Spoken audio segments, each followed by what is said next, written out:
मित्रांनो, रामकृष्ण आहे. बघा, आजचा विषय तेवढाच महत्वाचा आहे आणि तेवढाच विचार करायला लावणारा आहे. म्हणजे एका महान पुरुषाच्या पोटामध्ये ज्याप्रमाणे एखादा पापी व्यक्ती मनुष्य जन्माला यावा, ते असंच काहीतरी आहे. एक कालचं वक्तव्य पाहिलं आणि ऐकलं, म्हणजे पाहून ते मी ऐकलं, बातमी ऐकली. ते अशी होती, गुलामानं प्रतिक्रिया द्यायची नसते, गांडोळाने फणा काढण्याचा प्रयत्न करायचा नसतो. हे स्टेटमेंट दिलेलं आहे उद्धव साहेब ठाकरे यांनी. हे ते इनडायरेक्टली एकनाथ शिंदे साहेबाला ते बोलले होते. आता या ठिकाणी जे गुलाम आहेत आणि फणा आहे, आपल्याला या विषयावरती मित्रांनो नक्कीच बोलायचं आहे. पण त्या बोलण्यापूर्वी तुम्ही एक व्हिडिओ बघून घ्या. तुम्हाला मी व्हिडिओ दाखवतो, मग आपण त्यानंतर या सगळ्या विषयावरती सविस्तर अशी चर्चा मित्रांनो करणार आहोत.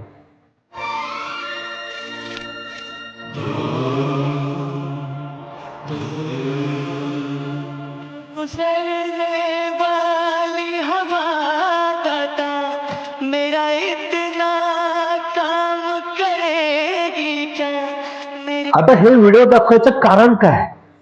हा खूप जुना व्हिडिओ आहे, हा नवीन कुठला व्हिडिओ नाहीच.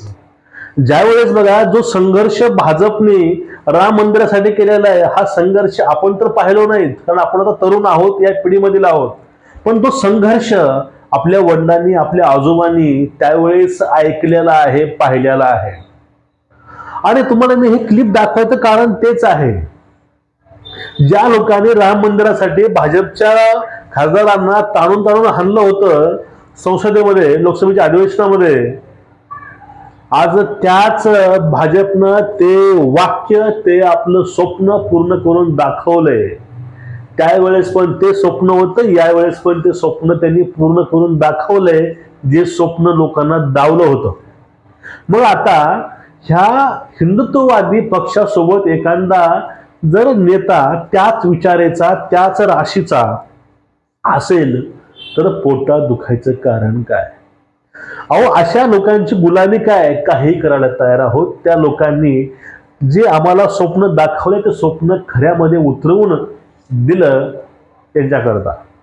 आणि त्या भाजप सोबतच एकनाथ शिंदे साहेब आहेत. 2022 मध्ये त्यांनी गुलामी काय असते, गुलाम काय आहे ते दाखवून दिलं. त्यावेळेस यांना आपला पक्षाची वीट सोडणाऱ्या, आपल्या पक्षाचं नेमकं काही प्राण आहे, हिंदुत्व, त्या सोडणाऱ्या, खुर्चीसाठी जे कुणाचीही गुलामी पत्करायला तयार आहेत, त्यांना सोडचिठ्ठी देऊन त्यांच्या पेकाडीत लाथ मारून त्यांनी त्यावेळेस बंड केला आणि देवेंद्र फडणवीस साहेब म्हणजेच भाजप सोबत युती केली. मी हे का म्हणतोय, तुम्हाला व्हिडिओ तो का दाखवला, यासाठीच. ज्या भाजपनं पूर्णपणे संघर्ष केलाय हिंदुत्वासाठी, हिंदू लोकांसाठी, देशासाठी, यांच्याकरता ह्या लोकांनी बंड सुद्धा केला. असे अनेक शिंतोडे, अनेक गोष्टी अंगावरती ओढवून घेतल्या, ते फक्त एका कारणात, तेवढे हिंदुत्वासाठी. हे पूर्ण महाराष्ट्रानं बघितलेलंच आहे. आणि गांडूळ काय, गांडूळ काय आहे, जर ते गांडूळ असले असते 2024ला परत ते निवडून आले नसते. हे तेवढंच मित्रांनो सत्य या ठिकाणी आहे. कालच्या लोकसभेमध्ये सुद्धा अमित शहानी बेकार धुतलेलं आहे. अमित शहा बोलले होते, कारण बघा, एका टेकडीवरती, डोंगरावरती दिवा लावायची प्रथा होती, ती प्रथा बंद होती. स्वामीनाथन नावाच्या न्यायाधीशानं ते ऑर्डर दिल्या, त्या ठिकाणी त्या ज्योत आहे ती पेटवली गेली. त्या ठिकाणी ज्योत का पेटवली गेली म्हणून त्यांच्या विरोधामध्ये त्या ठिकाणी उबाटाच्या खासदारांनी जाऊन सह्या केल्या.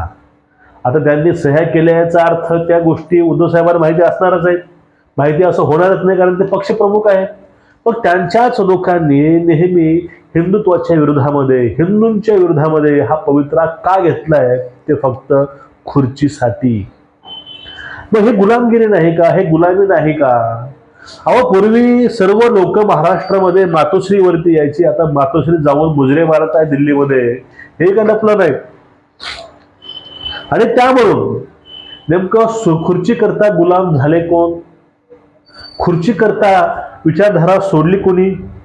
दिल्ली समोर झुकलं आणि वाकलं कोणी? हिंदुत्वाची व्याख्या बदलून टाकली कोणी?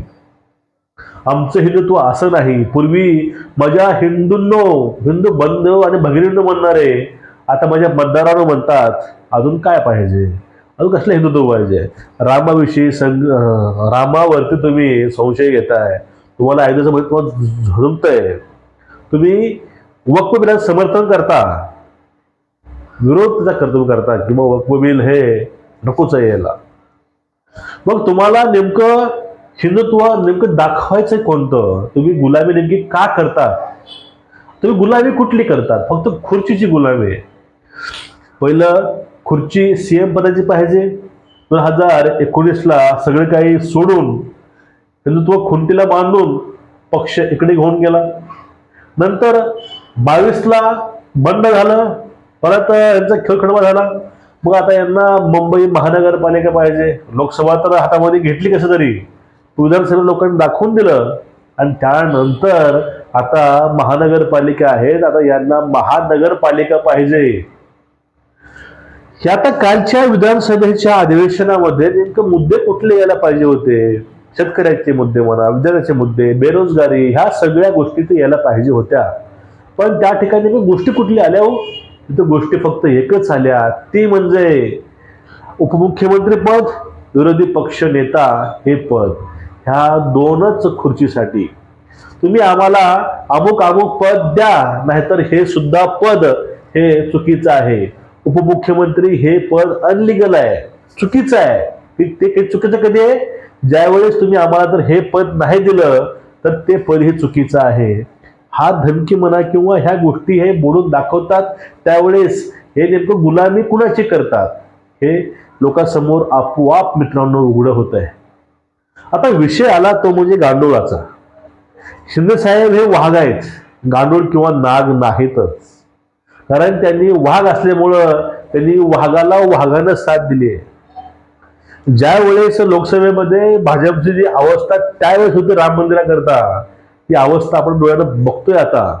आणि त्या लोकांना, त्या हिंदुत्वांना, त्या हिंदुत्ववाद्यांना साथ हे शिंदे साहेबांनी दिलेली आहे. आज प्रत्येक हिंदूंना अभिमान आहे शिंदे साहेबांवरती, देवभाऊवरती.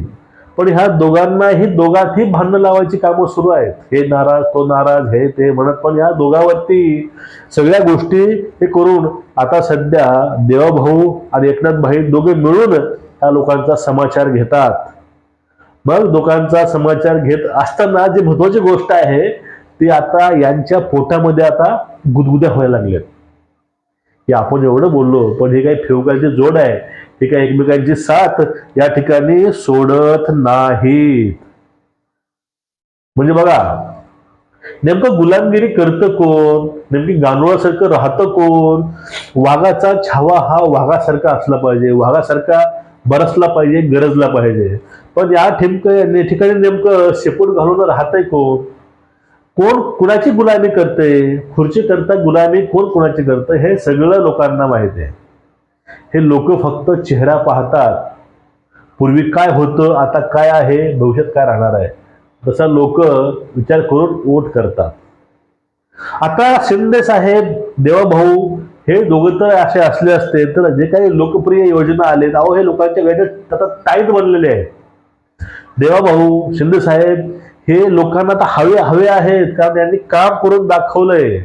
त्यांचं एकही वक्तव्य देशाविरोधामध्ये नाही, आर्मीच्या विरोधामध्ये नाही, राष्ट्रप्रेमाच्या विरोधामध्ये नाही, किंवा यांचं कुठलंही वक्तव्य देवी देवतांच्या विरोधामध्ये नाही, किंवा हिंदुत्वाच्या विरोधामध्ये एकही वक्तव्य नाही. अहो ज्या लोकांना वंदे मातरम म्हणायला, भारत माता की जय म्हणायला लाज वाटते, ज्यावेळेस राष्ट्रगीत चालू असतं त्यावेळेस हे बसून असतात, ह्या सगळ्यांची साथ या ठिकाणी देते कोण हेही महाराष्ट्रानं बघितलंय. आता सर्व दिसतंय मीडिया समोर, लपवायची कुठली गरजच नाही, सगळ्या गोष्टी समोर आहेत, क्लिअर आहेत. गांडूळ कोण, गुलाम कोण, त्यांनी लोकांना सांगायची काय गरज आहे, लोकांना सगळं माहिती आहे.